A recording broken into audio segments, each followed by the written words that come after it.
Tiga provinsi di utara Sumatera terdampak bencana alam luar biasa. Sejumlah titik dan wilayah belum bisa ditembus. Warga di daerah terisolir terancam kelaparan karena stok makanan mereka yang habis. Bantuan belum bisa menjangkau mereka karena infrastruktur terputus, tertutup material banjir dan longsor.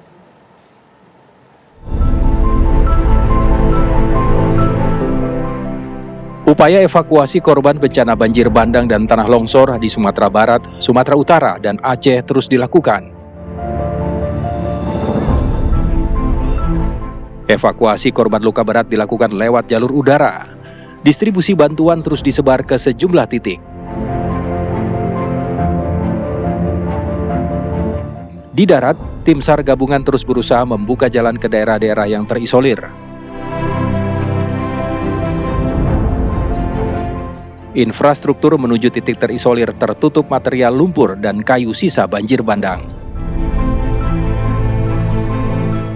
Diperkirakan jumlah korban tewas terus bertambah di 3 provinsi di utara Sumatera seiring tim SAR mulai memasuki titik-titik terisolir. Semua komponen bangsa dan pemerintah tahu bahwa bencananya cukup besar, masif, ya, menimpa 3 provinsi, jumlah korbannya banyak, infrastruktur yang rusak juga banyak, ya, sehingga semuanya turun untuk berkontribusi dan memberikan bantuan. Sehingga walaupun baru beberapa hari, masih belum selesai, belum tuntas, masih banyak yang putus, masih banyak keluhan, tapi yakin bahwa kita bergerak maju ke depan, tidak stuck dan tidak mundur ke belakang. Petugas SAR, TNI, dan Polri terus berusaha membuka akses jalan ke wilayah-wilayah yang belum bisa ditembus. Tim TV One mengabarkan.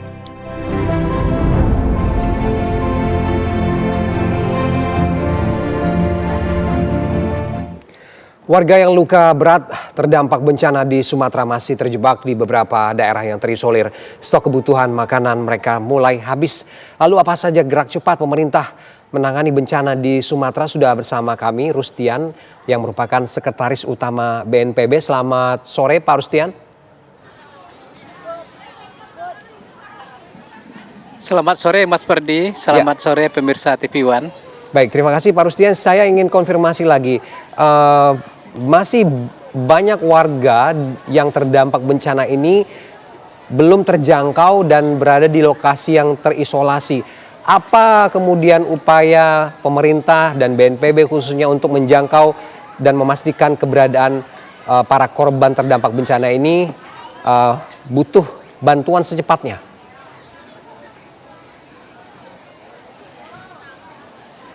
Ya, baik Mas Ferdi. Ya, 3 hari belakangan ini khususnya Sumatera Barat ini cuaca sangat bagus sehingga semua tempat-tempat terisolir karena cuaca sudah bagus dan ini sudah bisa dipastikan bahwa bantuan sudah bisa masuk ke daerah terisolir. Di samping kami menyiapkan bantuan lewat darat juga lewat air, karena kita tahu beberapa kabupaten kota ada danau dan itu memang aksesnya agak sulit, tapi karena kita punya perahu yang bisa kita pakai perahu dari masyarakat sehingga bantuan ke masyarakat yang terisolir sudah bisa kita berikan. Dan juga kita menggunakan 5 heli yang mendeploy langsung ke tempat-tempat atau ke lokasi-lokasi yang terisolir tersebut. Jadi untuk Sumatera Barat, syukur alhamdulillah semua bantuan sudah diterima oleh para pengungsi. Ya, Pak Demikian, Rustian, Mas Ferdi. melihat korban yang banyak, ratusan korban di Sumatera Barat saja, juga sudah beberapa puluh orang yang dinyatakan meninggal dunia dan ada beberapa yang masih dalam pencarian. Belum juga kemudian ditetapkan sebagai darurat bencana nasional, Pak. Apa kemudian respon BNPB soal pernyataan seperti ini?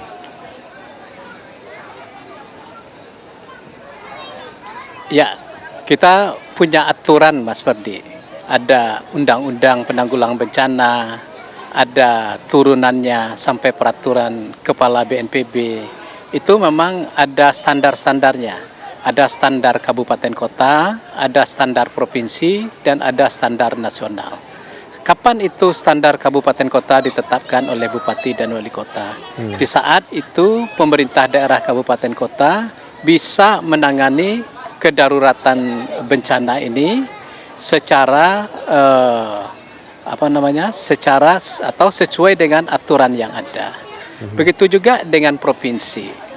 Kenapa sampai saat ini tidak dinaikkan bencana nasional? Karena provinsi dengan bantuan semua stakeholder, baik komponen pusat bersama dengan komponen-komponen lainnya, itu bahu-membahu.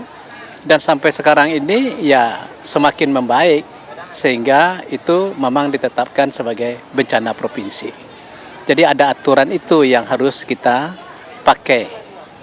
Oke, walaupun kemudian ada beberapa daerah yang sudah membuat pernyataan dan mengakui bahwa mereka sudah kewalahan dan tidak sanggup lagi menangani pasca bencana ini.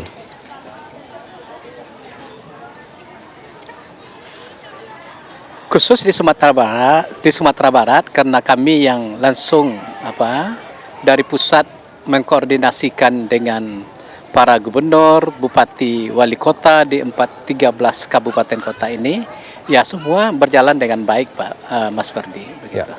Jadi tidak ada bahwa kabupaten kota tidak mampu dan provinsi tidak mampu. Ini semua kita perkuat dengan sumber daya yang ada.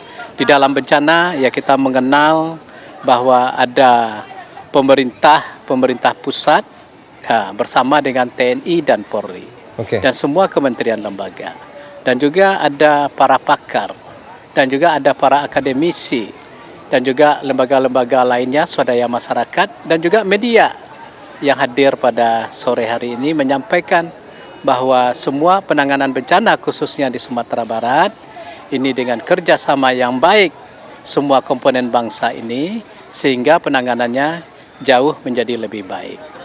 Oke, baik Pak Rustian, desakan ini muncul dari publik yang lebih luas, melihat juga banyak korban yang belum ditemukan begitu ya, masih dalam pencarian. Lalu kemudian juga distribusi bantuan yang sampai hari ini juga belum bisa menembus ke lokasi-lokasi yang susah untuk dijangkau. Kemudian menggunakan upaya melalui airdrop begitu ya, dilakukan dropping melalui udara. Tapi realisasi untuk mengelola bantuan di lokasi-lokasi ini pun juga menjadi pertanyaan selanjutnya. Tidak bisa mengolah makanan karena tidak ada air bersih, bagaimana juga dengan listrik yang tidak teraliri dengan baik begitu. Ini gerak cepatnya akan seperti apa, Pak?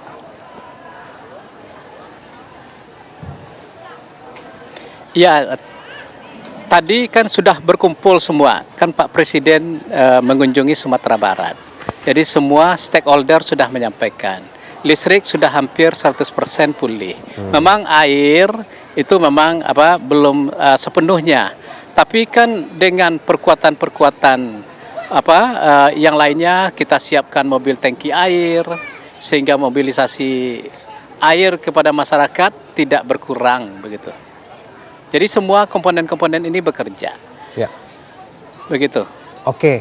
Terakhir Pak Rustian, dampak dari bencana ini adalah infrastruktur, mulai dari fasilitas publik hingga permukiman warga juga sangat terdampak besar. Apa kemudian upaya-upaya untuk warga bisa kemudian tenang begitu untuk melanjutkan hidupnya setelah juga tadi ada arahan dari Presiden Prabowo Subianto yang datang langsung ke Sumatera Barat?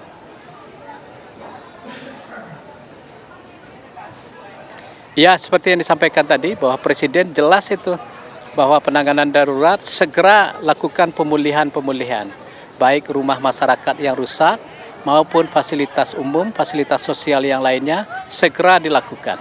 Ya, ini kita dengan bersama-sama dengan kepala daerah ini, bupati, wali kota, dengan gubernur, ini sudah menyusun semua baik itu rumah masyarakat, infrastruktur, fasos dan fasum dan fasilitas lainnya sudah terdata.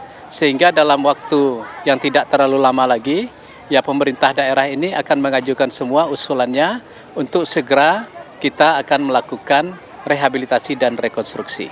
Begitu Mas Ferdi. Oke, baik Pak, komitmen itu yang kemudian nanti akan ditagih oleh masyarakat terdampak bencana di Sumatera Barat khususnya, sambil juga upaya menemukan korban yang sampai saat ini juga masih dicari oleh tim gabungan. Terima kasih Sekretaris Utama BNPB Rustian sudah bergabung dengan Kabar Petang sore ini.